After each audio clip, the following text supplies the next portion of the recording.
गौतम बुद्ध ने कहा था कि एक खूंखार जंगली जानवर की तुलना में कपटी और दुष्ट मित्र से ज्यादा डरना चाहिए, क्योंकि जानवर तो सिर्फ आपके शरीर को नुकसान पहुंचाता है, लेकिन एक कपटी और धोखेबाज मित्र आपकी बुद्धि को नुकसान पहुंचाता है। एक बुरा मित्र ही आपको ऐसी दशा में ला सकता है जहां आपको लगने लगे कि दुनिया बहुत बुरी है, अब यहाँ जीकर भी क्या फायदा है। और ऐसा तब होता है जब आपके साथ विश्वासघात होता है, आपको धोखा दिया जाता है, और धोखा भी उसी व्यक्ति को मिलता है जिसने दूसरे पर अंधा विश्वास किया हो। कभी भी हम किसी पर एकदम से भरोसा नहीं करते हैं, भरोसा धीरे धीरे बढ़ता है, लेकिन एक समय आने के बाद यह भरोसा इतना मजबूत हो जाता है कि हम उस व्यक्ति के लिए अपने आँख, कान, नाक और दिमाग सब बंद कर लेते हैं। और फिर ऐसी स्थिति में ही हमारा सबसे विश्वास पात्र व्यक्ति हमें इतना बड़ा धोखा दे देता है कि हमारी दुनिया पर से भरोसा उठ जाता है। और फिर ऐसी स्थिति में ही हमारा सबसे विश्वास पात्र व्यक्ति हमें इतना बड़ा धोखा दे देता है कि हमारा दुनिया पर से भरोसा ही उठ जाता है, और हम हर किसी को शक की नज़र से देखने लगते हैं। असल में देखा जाए तो ये दुनिया धोखे पर ही चल रही है। हम अपनी ज़िंदगी में कभी ना कभी, कहीं ना कहीं, किसी न किसी को धोखा देते ही रहते हैं, और दूसरे लोग भी हमें धोखा देते जा रहे हैं। दूसरा धोखा दें तो बात समझ में आती है, लेकिन हम तो बरसों से खुद को ही धोखा देते आ रहे हैं। हम खुद को ही ऐसी ऐसी बातें समझा देते हैं जिससे हमें सच्चाई का सामना न करना पड़े, और हम झूठी ही दुनिया में खोए रहें। धोखा या विश्वासघात दो धारी तलवार की तरह होता है। हमें लगता तो है कि हम सामने वाले को धोखा देकर उसे मूर्ख बना रहे हैं, लेकिन ये धोखे की तलवार आज जितनी गर्दन सामने वाले की काटती है, भविष्य में उतनी गर्दन हमारी भी कटती है। दोस्तों, आज इस बौद्ध कहानी से हम जानेंगे कि हम खुद को धोखा और विश्वासघात से कैसे बचा सकते हैं, और वीडियो के अंत में हम ऐसी 10 निशानियों के बारे में भी जानेंगे जो एक धोखेबाज और झूठे व्यक्ति में पाई जाती हैं। एक बार की बात है, एक युवा व्यक्ति बहुत ही क्रोधित अवस्था में पहाड़ी की चोटी से कूदकर आत्महत्या करने जा रहा था।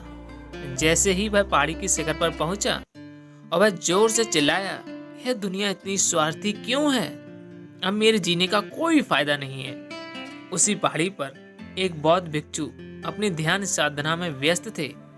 उसकी तेज क्रोधित आवाज को सुनकर वह ध्यान अवस्था से जागे। उन्होंने देखते ही समझ लिया कि युवा व्यक्ति यहाँ आत्महत्या करने आया है।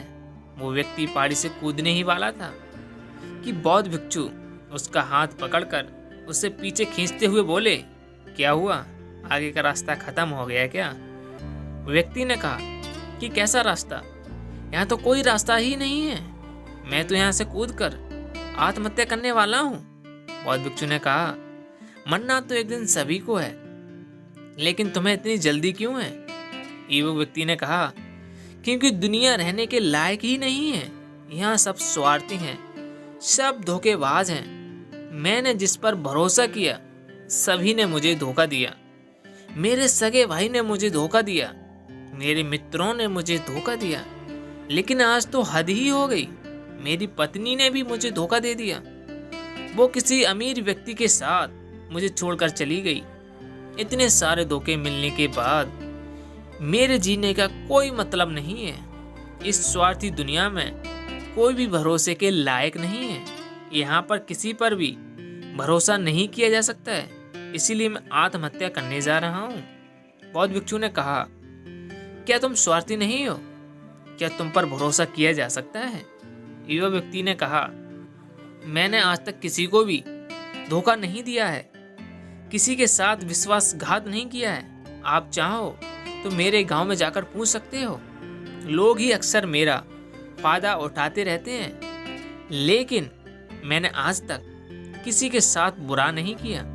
बौद्ध भिक्षु ने कहा कि मैं तुम पर भरोसा नहीं कर सकता हूँ। तुम्हें मुझे सिद्ध करके दिखाना होगा कि तुम एक ईमानदार व्यक्ति हो। या फिर तुम भी दूसरों की तरह स्वार्थी हो? व्यक्ति ने पूछा।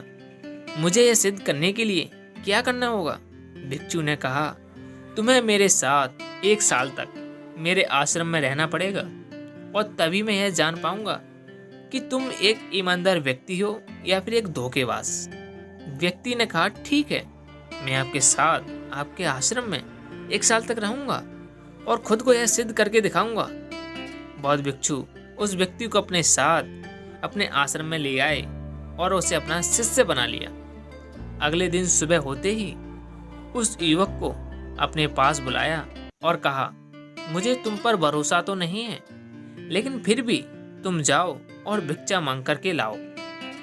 तब तक मैं तुम्हारे दूसरे गुरु भाइयों को शिक्षा देता हूँ। उस युवक शिष्य ने गुरु को प्रणाम किया और भिक्षा मांगने चला गया।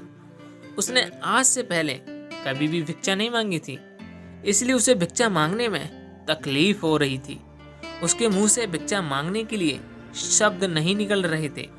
उसका अहंकार उसे भिक्षा मांगने से रोक रहा था, लेकिन उसके अंदर एक अहंकार और भी उमड़ रहा था, गुरु को गलत साबित करने का। इसलिए उसने भिक्षा मांगी और उसको लेकर के अपने गुरु के पास पहुंचा। उसके हाथ में भिक्षा देखकर गुरु ने कहा कि तुम कुछ तो भरोसे के लायक हो। मुझे लगा था कि तुम भिक्षा नहीं मांग पाओगे, लेकिन तुमने मुझे गलत साबित कर दिया। आओ मेरे साथ, मेरी कुटिया में चलो, मैं तुम्हें कुछ दिखाना चाहता हूँ। गुरु उस शिष्य को अपनी कुटिया में ले गए। उस कुटिया में एक मटकी लटक रही थी। गुरु ने उस मटकी की तरफ इशारा करते हुए कहा कि वो मटकी देख रहे हो, उस मटकी में जहर है, और जहर ऐसा है अगर किसी को दे भी दो तो किसी को पता भी नहीं चलेगा कि उसकी मौत कैसे हुई। युवा शिष्य ने कहा, लेकिन गुरुदेव, आप मुझे ऐसा क्यों बता रहे हैं?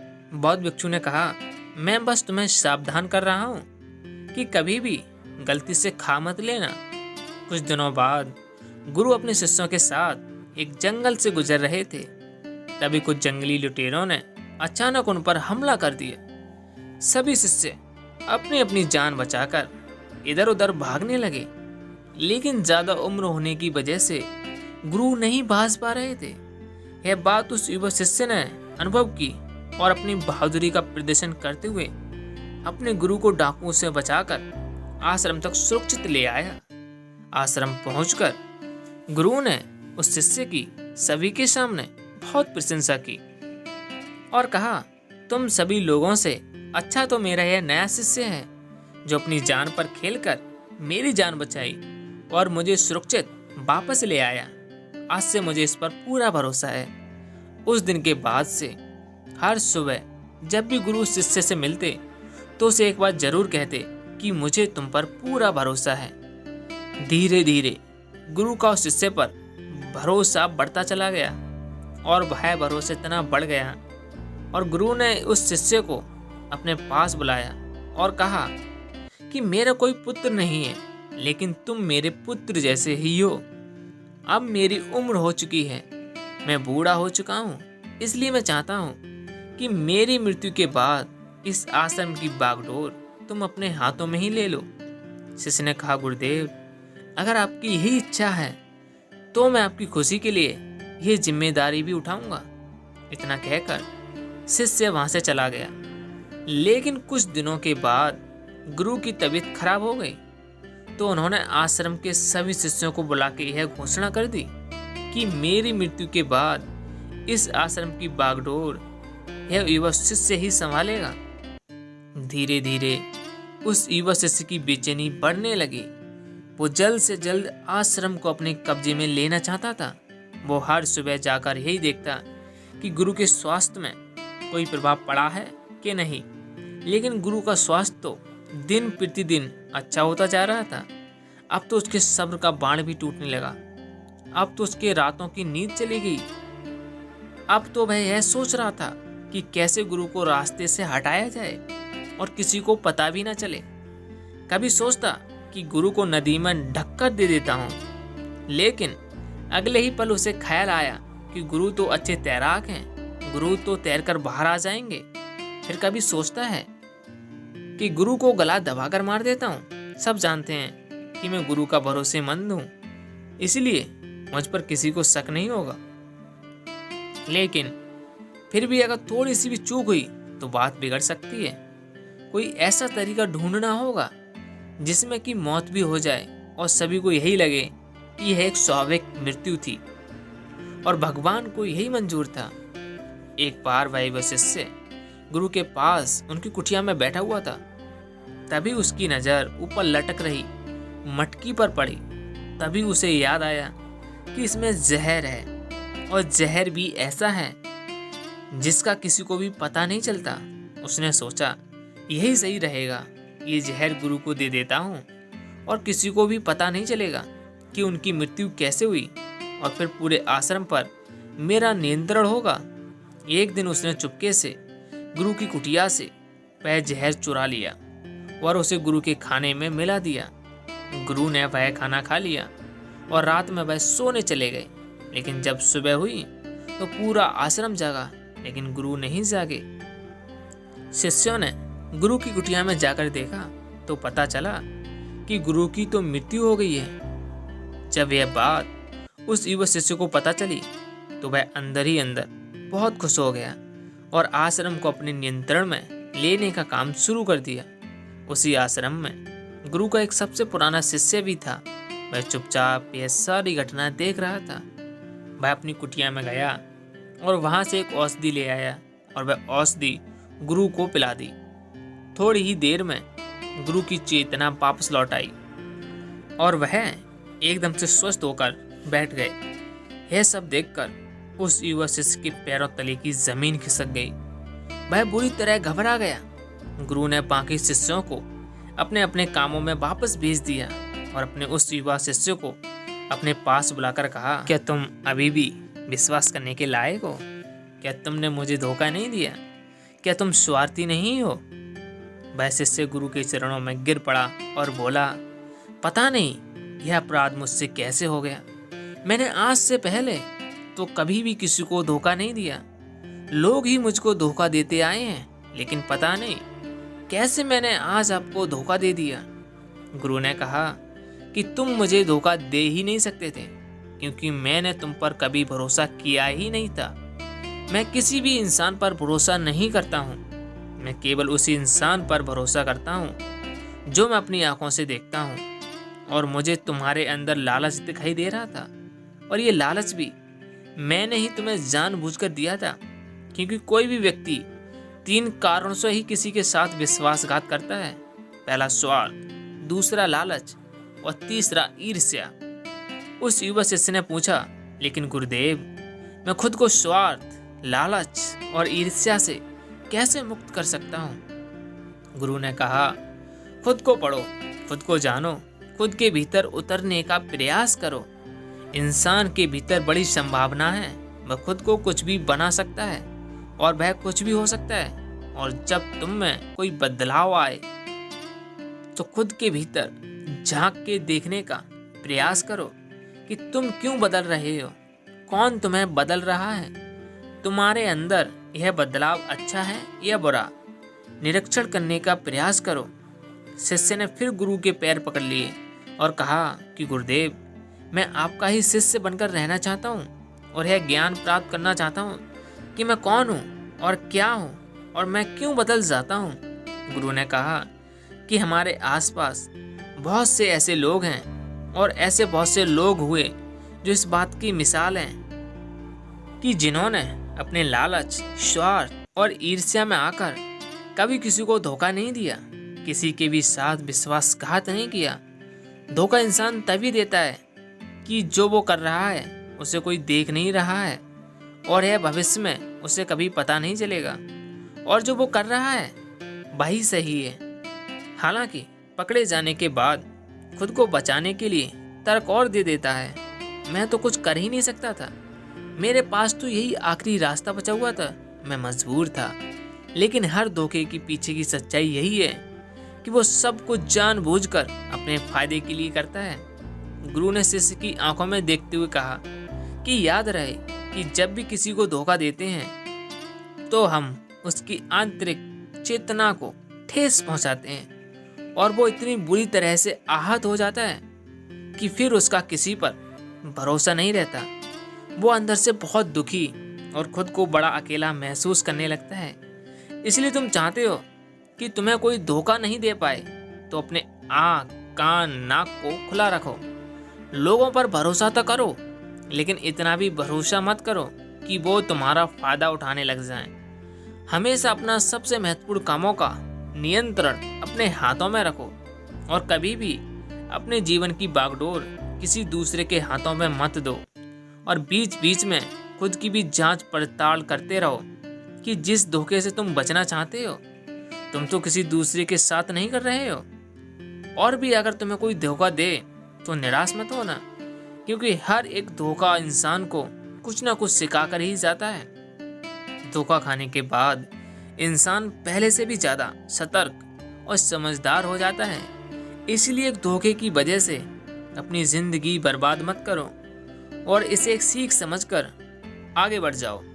गुरु ने आगे कहा कि ये 10 निशानियां हैं एक धोखेबाज इंसान की, एक चालाक इंसान की, जो तुम्हें धोखा दे सकता है, तुम्हारे मन की शांति तक छीन सकता है और तुम्हें निराशा के गहरे सागर में डुबोकर तुम्हारी जिंदगी तक खत्म कर सकता है।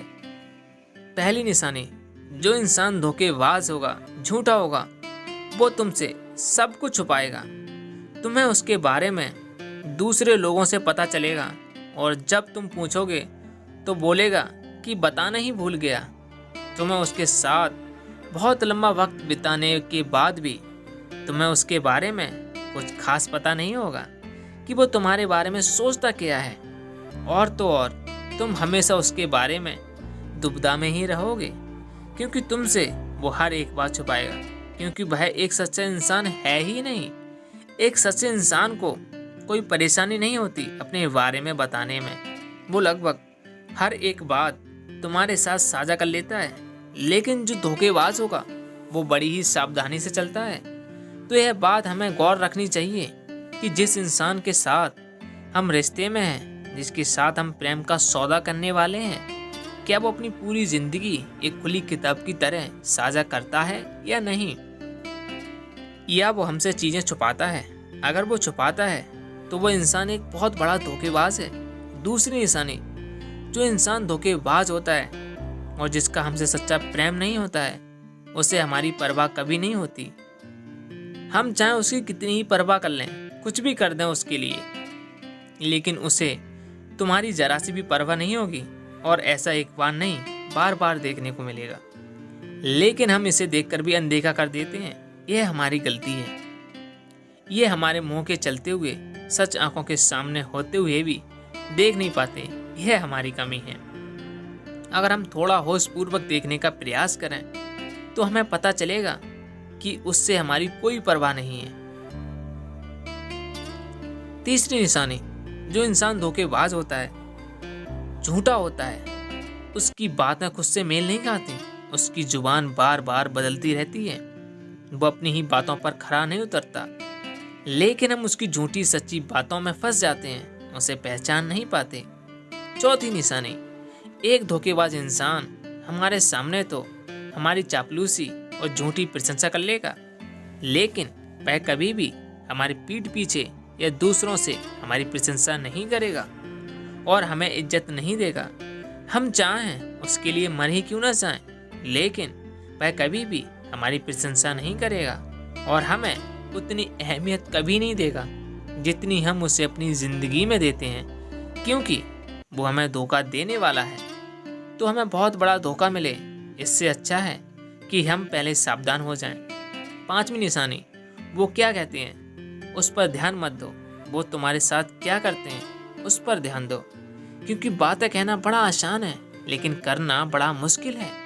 पर अधिकतर लोग इन्हीं बातों में आकर फंस जाते हैं। इसीलिए वो आपसे कितनी बातें करें, कितने ही वादे क्यों ना करें, जब तक वो तुम्हें करके ना दिखाएं, भरोसा मत करना। छठी निशानी, जो अक्सर प्रेम संबंधों में देखने को मिलती है, एक धोखेबाज व्यक्ति अपने से प्रेम करने वाले को ऐसे लेता है जैसे सामने वाला उसके लिए हमेशा उपलब्ध रहेगा। वो कहीं नहीं जाने वाला, वो यहीं पड़ा रहेगा उसके लिए। वो ना ही इज्जत देता है और ना ही सम्मान, और अगर उनसे सम्मान की भीख मांगी जाए तो और बेइज्जत करते हैं।